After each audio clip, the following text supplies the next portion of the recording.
ממעלה אדומים בשמי מעלה אדומים.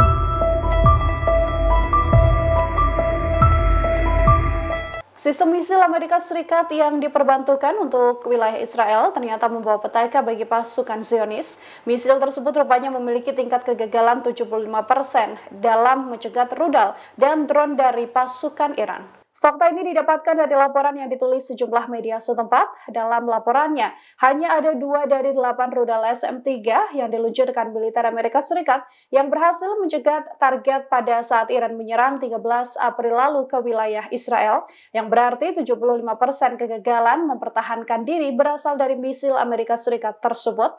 SM-3 rudal permukaan ke udara berbasis kapal digunakan untuk pertama kalinya dalam pertempuran untuk mencegat rudal balistik jarak pendek dan menengah yang diluncurkan oleh Iran. Kontribusi yang tak maksimal dari persenjataan Amerika Serikat ini lantas menuai sorotan lantaran menambah kekalahan bagi Israel. Serangan Iran terhadap Israel sendiri terdiri dari sekitar 170 serangan drone, lebih dari 30 rudal jelajah, dan lebih dari 120 rudal balistik.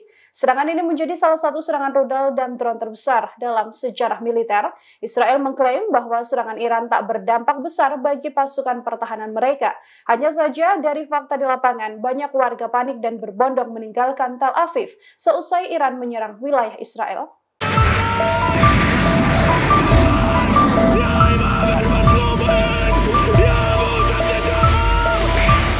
Front Perlawanan Islam Irak atau JAMI melancarkan serangan ke basis militer Israel di dataran tinggi Golan. Serangan ini dilancarkan pada malam hari saat militan Israel sedang istirahat dan tidak bersiaga menghadapi serangan. Sejumlah drone kelompok pemberontak ini menghantam situs-situs vital pasukan Zionis. Dari laporan Al-Mayadin, serangan dari milisi Sani Irak ini adalah serangan balasan atas tewasnya warga sipil Gaza.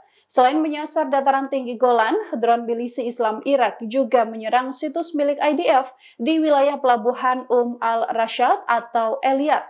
Sebelum serangan pada awal Mei ini, pada 20 April 2024 lalu, wilayah Elyat juga sudah diserang oleh Front Perlawanan Islam Irak.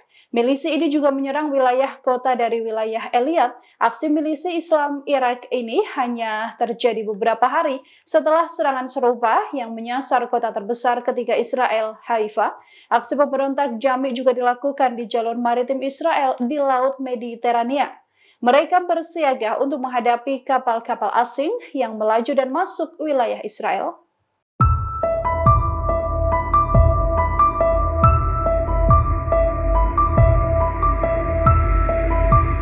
Israel kembali ditaklukkan oleh pasukan Hamas dalam sebuah negosiasi. Kini pasukan IDF bersedia menarik seluruh tentaranya dari koridor Netzarim di jalur Gaza. Dari laporan surat kabar Yediot Ahronot, negosiasi ini berkaitan dengan pertukaran tahanan dan sandera yang sedang berlangsung hingga saat ini. Media Israel tersebut mengatakan kesepakatan ini adalah harga mahal yang harus dilakukan pasukan Zionis atas Hamas. Hingga Jumat 3 Mei, Hamas menyatakan masih mempelajari proposal pertukaran tahanan demi gencatan senjata yang sudah diserahkan Israel ke mediator. Koridor Netzarim sendiri adalah jalur yang menandakan terpisahnya jalur Gaza Selatan dan juga Gaza Utara. Koridor Netzarim awalnya menjadi simbol kemenangan Israel, namun kini satu-satunya piala kemenangan Israel itu pun juga harus diserahkan ke wilayah Hamas. Kesediaan menyerahkan koridor ini secara taktis justru bertentangan dengan target yang ditetapkan Israel untuk bisa menghabisi Hamas sepenuhnya. Dengan keberhasilan ini, kelompok milisi Palestina Hamas diyakini akan secara mudah mengumpulkan pasukan dan mengorganisir kekuatan baru.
Kelompok militan Palestina bersatu untuk mengalahkan Israel di tengah ancaman akan melakukan invasi ke wilayah Rafah.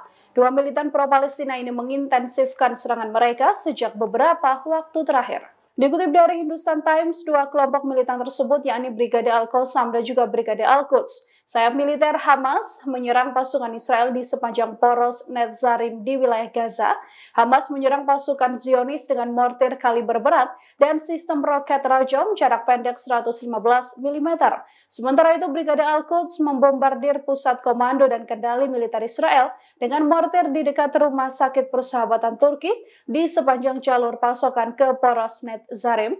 Ancaman invasi terhadap wilayah Rafah ini sebelumnya disampaikan oleh Perdana Menteri Benjamin Netanyahu yang bersikeras akan melancarkan invasi ke wilayah Rafah meskipun di tengah gencatan senjata. Sekutu terdekat Israel, Amerika Serikat juga telah memperingatkan Israel untuk tidak menyerang Rafah kecuali warga sipil telah terlindungi. Kota yang berbatasan dengan Mesir ini telah menjadi tempat berlindung bagi lebih dari 1 juta penduduk Palestina yang melarikan diri dari serangan Israel selama 6 bulan terakhir. Download Tribun X sekarang, menghadirkan lokal menjadi Indonesia.